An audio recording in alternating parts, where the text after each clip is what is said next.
në këtë eveniment të rëndësishëm të kompitor.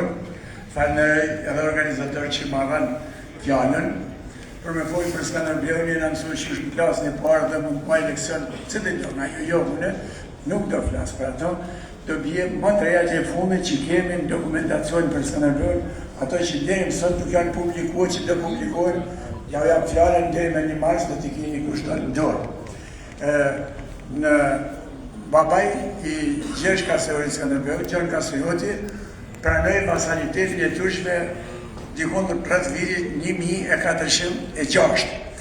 Dhe ata e kësyen dhe më në fund dorë mbi fen dhe e pasarduen fen e kryshter për i shterit i ndoshëm.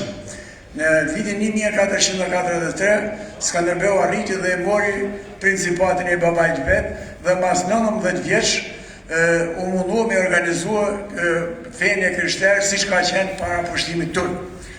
Në këtë mënyrë, dioqeza e Durrësit, në atë kohë ishte nën pushtimin e Venedikut, nuk ishte pushtuar nga turqit.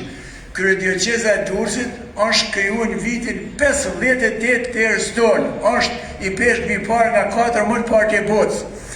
Dhe kjo kryedioqezë kishte 18 dioqeza në varësinë e saj, kishte edhe dioqezat e Matit.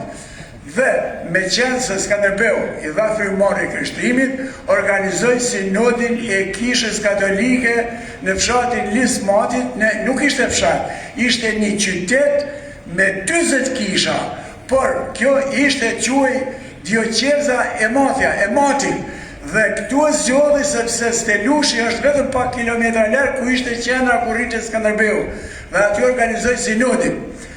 Këto dokumenta ai mori dhe i çoi në Durrës, prandaj nuk jo ndjek, prandaj kanë shpëtuar, se këto që janë bërë këtu s'ka shpëtuar asnjë fletë, e pa shkatrume.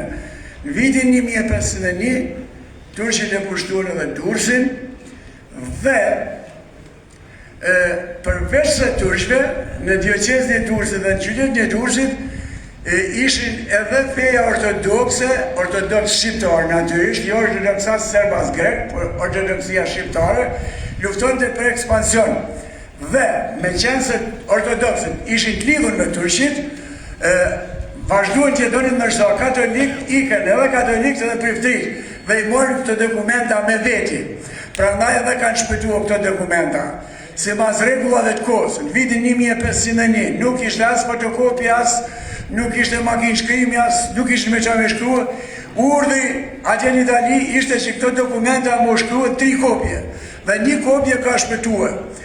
Ajo kopje do t'a keni në dorë, bjen dhona të veçanta, i rash pak gjatë, po i rash që ta kuptoni, që aty thot që Pale Angjeli i kishte nonat motra me Skanderbeun, dhe Pale Angjeli ka punu si diplomat dhe një parmjërë si ministri ashtë me Skanderbeun, dhe vllajti i Pjetri ka qenë kapiten në ushtrinë e Skanderbeut. Të dy i kishte tezak, si thonë Kosovarë.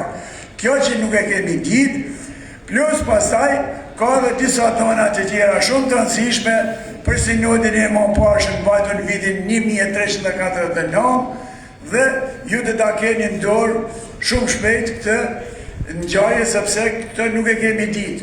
Pale Angjeli është nga familja angjëllorëve të Drishtit, që kanë dhejt disa breza e disa shekuj kanë qenë i peshkvit, dhe nona e Pale Angjelit ishte edhe kjo katolike, se i peshkvit nuk mund të mërshin në i fe tjetër, dhe përpasoj dhe nona në Skanderbeut nuk ka qenë serbe, po ka qenë shqiptare e fes katolike, e krishterë.